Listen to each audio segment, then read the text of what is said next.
کیا رہتے ہیں؟ مایوس رہتے ہیں۔ یہ دنیاوی پریشانی، کبھی پیسے کا کم ہو جانا، کبھی پیسہ ختم ہو جانا، کبھی گھر میں جھگڑا لڑائی فساد، یہ دنیا کی چیزیں ہیں۔ یہ کیا ہے؟ دنیا کی چیزیں ہیں۔ اس کا اثر محفل رسول میں جب آپ آئیں تو اپنے چہرے سے دور کر دیں۔ کیوں؟ اس لیے کہ یہ محفل کسی دنیا دار کی نہیں ہے، بلکہ محبوب پروردگار کی محفل ہے۔ جب آپ یہاں خوشحال ہو کر بیٹھیں گے تو ان کے ذکر کی محفل کی برکت سے اللہ تبارک و تعالی آپ کی پریشانیاں دور کر دے گا۔ تو زور لگا کر کہیں یا رسول اللہ۔ فرمایا قد یئسوا من الآخرۃ، کچھ لوگ ہیں جو آخرت سے مایوس ہیں، کہتے ہیں جتنا عیش کرنا ہے کر لو، آخرت میں کیا ہوگا کس نے دیکھا ہے، کون جانتا ہے، اور جو ہوگا وہ ہم دیکھ لیں گے۔ اس طرح کی بڑی بڑی بولیاں چھوٹے چھوٹے منہ سے سننے کو اکثر ملا کرتی ہیں۔ اور اللہ نے کہا کہ یہ بندے جن پر میرا غضب ہوا ہے، ان سے جو لوگ دوستی کر بیٹھتے ہیں نا، جن پر میرا غضب ہے، ان کی اللہ پہچان بتا رہا ہے کہ تمہیں ہو سکتا ہے یہ خدشہ ہو، اندیشہ ہو، غلط فہمی ہو، تم پریشان ہو جاؤ کہ کون لوگ ہیں کہ جن پر اللہ کا غضب ہے۔ کیونکہ قرآن تو سب کے ہاتھ میں ہے، نماز تو سب کے ساتھ ہے، رمضان میں روزہ تو سبھی رکھ رہے ہیں، پتہ کیسے چلے کہ اللہ کا غضب کن لوگوں پر ہے؟ تو اللہ نے اسی کی وضاحت فرمائی کہ ان کو پہچاننا ہے تو ایسے پہچانو قد یئسوا من الآخرۃ، وہ آخرت سے مایوس رہیں گے۔ وہ کیا رہیں گے؟ آخرت حساب و کتاب کا وہ دن، وہ گھڑی کہ جس سے لوگ کیا رہیں گے؟ مایوس رہیں گے۔ اور یہ مایوسی کہاں سے رہے گی؟ دنیا سے رہے گی۔ یہ مایوسی کہاں سے رہے گی؟ دنیا سے رہے گی۔ تو اب ایک آیت کریمہ سنیں اور اس مایوسی کو سمجھیں۔ اللہ نے فرمایا وَاتَّقُوا يَوْمًا لَا تَجْزِي نَفْسٌ عَن نَفْسٍ شَيْئًا وَلَا يُقْبَلُ مِنْهَا، کہ قیامت کے دن سے ڈرو، قیامت کے دن سے ڈرو۔ تو اب ظاہر سی بات ہے، کورونا کا جو دور چلا، اب لوگ ڈرے کہ نہیں ڈرے، مایوس ہوئے کہ نہیں ہوئے، گھبرا گئے نا کہ یا اللہ محلے میں موت ہو رہی ہے، آس پاس کے لوگ جا رہے ہیں اور رزق بھی ختم ہوتا جا رہا ہے، تو سب کا چہرہ لٹک گیا۔ مایوس ہوئے کہ نہیں ہوئے؟ تو پروردگار تو آیت میں کہہ رہا ہے کہ اس دن سے ڈرو جس دن کوئی جان کسی جان کے کام نہیں آئے گی اور کسی کی شفاعت اور سفارش قبول نہیں کی جائے گی۔ اب یہ سن کر ہم مایوس نہیں ہوں گے تو ہنسیں گے، خوش رہیں گے۔ یہ سن کر مایوسی تو ہوگی نا۔ آپ سے کوئی کہہ دے صبح آپ مر جائیں گے تو رات میں آپ مایوس نہیں ہوں گے، خوش رہیں گے، گھبراہٹ تو ہو جائے گی نا۔ اللہ کہہ رہا ہے قیامت کے دن سے ڈرو اور کوئی کسی کے کام نہیں آئے گا تو مایوسی تو ہوگی، مگر یہاں اللہ فرما رہا ہے اے ایمان والوں، ان سے دوستی مت کرنا جو آخرت سے مایوس ہے۔ پتہ یہ چل گیا کہ قیامت کے خوفناک منظر اور آخرت کی مایوسی ایمان والوں کے لیے نہیں ہے، یہ بے ایمانوں کے لیے ہے۔ قیامت کا خوفناک ماحول ایمان والوں کے لیے نہیں، قیامت کی ہولناکیاں مومنین کے لیے نہیں بلکہ بے ایمانوں کے لیے ہے۔ اور واضح کر دے پروردگار قیامت میں سب ڈریں گے، کہاں سب کو ڈرنا ہے، کیونکہ کوئی جان کسی جان کے بدلے کام نہیں آئے گی۔ اگر ایک کو دو لوگ مارتے ہوں تو ہو سکتا ہے کوئی جان ایسی آ جائے جو اسے بچا لے، کسی گاؤں پر مصیبت آ جائے، ہو سکتا ہے چند گاؤں کے لوگ مل کر اسے بچا لے۔ تو قرآن تو کہہ رہا ہے آخرت میں کوئی جان کسی جان کے بدلے کام نہیں آئے گی اور اس کی سفارش اور شفاعت قبول نہیں کی جائے گی۔ میں گھبرا گیا، میں پریشان ہو گیا کہ یا اللہ تو کہتا ہے ایک طرف کہ جن پر میرا غضب ہے وہ لوگ آخرت سے مایوس ہیں، اب جب قیامت میں ایسا ماحول ہوگا تو ہمیں بھی مایوس ہونا پڑے گا۔ کہا مایوس مت ہو، تیرا رشتہ میرے محبوب سے ہے، تیری نسبت میرے محبوب سے ہے۔ کہا کیا تیرے محبوب کو قیامت کے دن ڈرنا نہیں ہے؟ وَاتَّقُوا يَوْمًا، قیامت کے دن سے ڈرو، کیا تیرے محبوب کو ڈرنا نہیں ہے؟ تو کہا قرآن میرا کلام پڑھو، میرے محبوب کو جاننا ہے تو میرا کلام پڑھو۔ جب قرآن پڑھنا شروع کر دیا تو سب سے تو قرآن کہہ رہا ہے کہ قیامت کے دن سے ڈرو، کوئی جان کسی جان کے کام نہیں آئے گی اور کسی کی شفاعت قبول نہیں کی جائے گی۔ جب میں محبوب کی بارگاہ میں اپنی مایوسی لے کر پہنچا کہ حضور قیامت کے ڈر سے، قیامت کے خوف سے ہمیں بچائیے، اس مایوسی سے ہماری حفاظت کیجیے، تو قرآن اب نبی کی طرف سے بول اٹھتا ہے وَلَسَوْفَ يُعْطِيكَ رَبُّكَ فَتَرْضَىٰ۔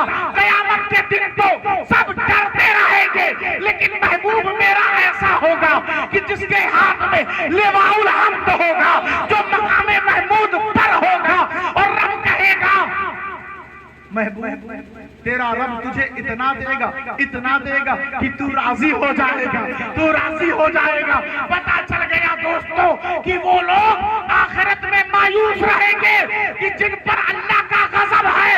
ہم آخرت سے مایوس نہیں آئے کیونکہ وہاں تو ہمارے نبی کی نسبت اور سنگت ہے۔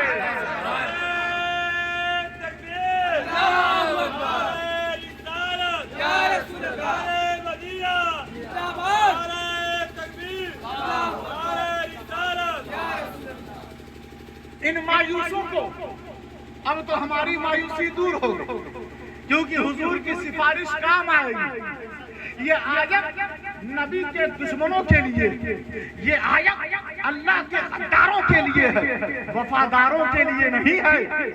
نبی کی سفارش کام آئے گی، نبی کو شفاعت کبریٰ عطا کیا جائے گا۔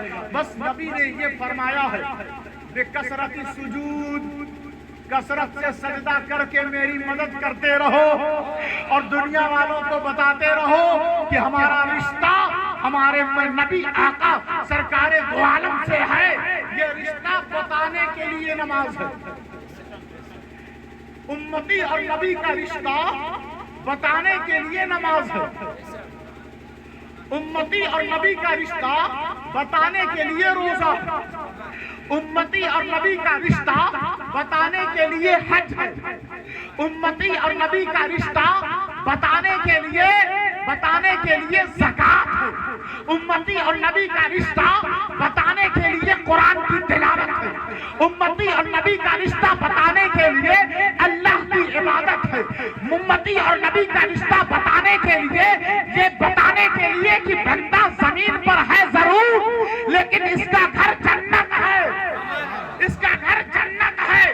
تو نماز پڑھتے رہو، تلاوت کرتے رہو، سچ بولتے رہو، حق و صداقت کا ساتھ کبھی مت چھوڑو، کبھی بھی ایسا کام مت کرو کہ جہاں نبی اور امتی کے رشتے پر حرف آ جائے، کمی آ جائے اور دنیا کو یہ پتا چل جائے کہ مہروپور میں جو نبی کی امتی اور نبی کے وفادار اور نبی کے عشاق رہتے ہیں وہ صرف اس لیے نہیں کہ ہمیں صرف ان کے نام پر لنگر کھانا ہے، بلکہ وہ اس لیے رہتے ہیں کہ ہمارا رشتہ اتنا ہمارے گھر والوں سے مضبوط نہیں جتنا ہمارے آقا سے مضبوط ہے۔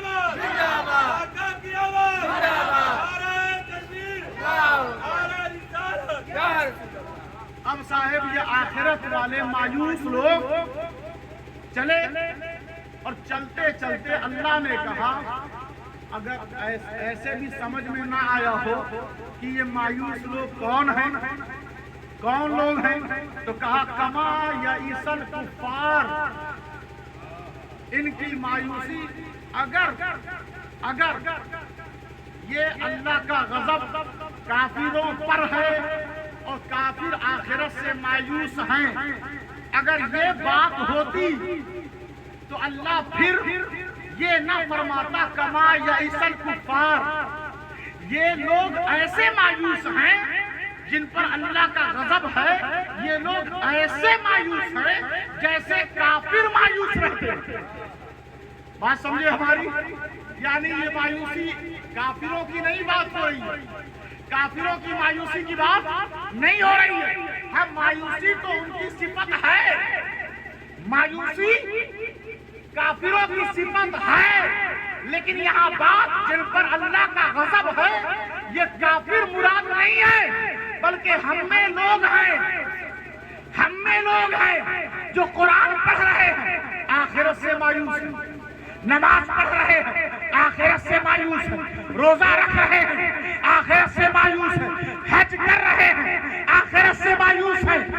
ان مایوسوں کو اللہ نے ان کا چہرہ جو انہوں نے پردے کے پیچھے چھپا رکھا تھا عبادت اور پرہیزگاری کے نام پر، جو انہوں نے اپنے کو تحفظ دے رکھا تھا، اللہ نے وہ پردہ اٹھا دیا، کہا یہ ایسے مایوس ہیں جیسے کافر۔ ابھی بات سمجھ میں نہ آئی ہو تو اللہ نے ایک اور بہت بڑی وجہ بتا دی، بہت بڑی صفت سمجھا دی۔ کیا کہا؟ ایسے یہ مایوس ہیں جیسے کہ کافر مایوس ہیں، من اصحاب القبور، قبر والوں سے جیسے یہ مایوس ہیں، من اصحاب القبور، اصحاب القبور، قبر والوں سے یہ مایوس ہیں۔ آخرت سے کون لوگ مایوس ہیں؟ اللہ کا کن لوگوں پر غضب ہے، کن لوگوں سے منع کیا گیا ہے ایمان والوں دوستی مت کرو، یہ وہ لوگ ہیں جو قبر والوں سے مایوس ہیں، قبر سے نہیں، قبر والوں سے۔ ذرا قرآن کے جملے پر غور کریں، کہا من اصحاب القبور، من القبور نہیں کہا کہ یہ لوگ قبروں سے مایوس یہ نہیں ہے۔ اگر قبروں سے مایوس ہوتے تو پھر اپنے مردوں کو قبروں میں دفن کیوں کرتے؟ قبروں پر جاتے ہیں نا یہ، اپنے مردوں کو لے کر کہاں دفن کرتے ہیں؟ قبرستان میں دفن کرتے ہیں۔ لیکن قرآن کہہ رہا ہے یہ قبروں سے مایوس نہیں ہے، یہ قبر والوں سے مایوس ہے۔ تو میں بتاؤں، ایک قبر والا جو نجف اشرف میں لیٹا ہوا ہے، ایک قبر والا جو کربلا میں لیٹا ہوا ہے، ایک قبر والا جو بغداد میں لیٹا ہوا ہے، ایک قبر والا جو اجمیر میں لیٹا ہوا ہے، ایک قبر والا جو مہرولی میں لیٹا ہوا ہے، ایک قبر والا جو پٹنہ میں لیٹا ہوا ہے، ایک قبر والا جو کچھوچا میں لیٹا ہوا ہے، ایک قبر والا جو دھاوا شریف میں لیٹا ہوا ہے، ایک قبر والا جو بریلی شریف میں لیٹا ہوا ہے۔ پتہ یہ چل گیا کہ آج کے دور میں جو ایمان والے ہیں، جن پر اللہ کی رضا کی برسات ہو رہی ہے، وہ کہیں اور نہیں جاتے بلکہ قبر والوں کے پاس جا کر یہ بتا رہے ہوتے ہیں پروردگار ہم آخرت سے مایوس نہیں آئے، کیونکہ ہمارا رشتہ ان قبر والوں سے ہے، جو قبر والوں سے کٹ گیا وہ آخرت سے مایوس ہو گیا۔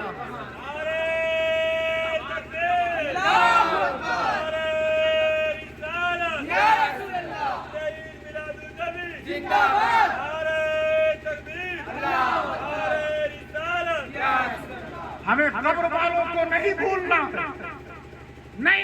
ہے، ان کے نام پہ روز قرآن پڑھیں، ان کے نام پر روز نیکی کریں۔ اچھا بتائیں، روز قرآن پڑھنے والا گنہگار ہوگا یا نیکوکار ہوگا؟ تو یہ چلے تھے قبر والوں کو ثواب پہنچانے اور خود نیکوکار بن گئے۔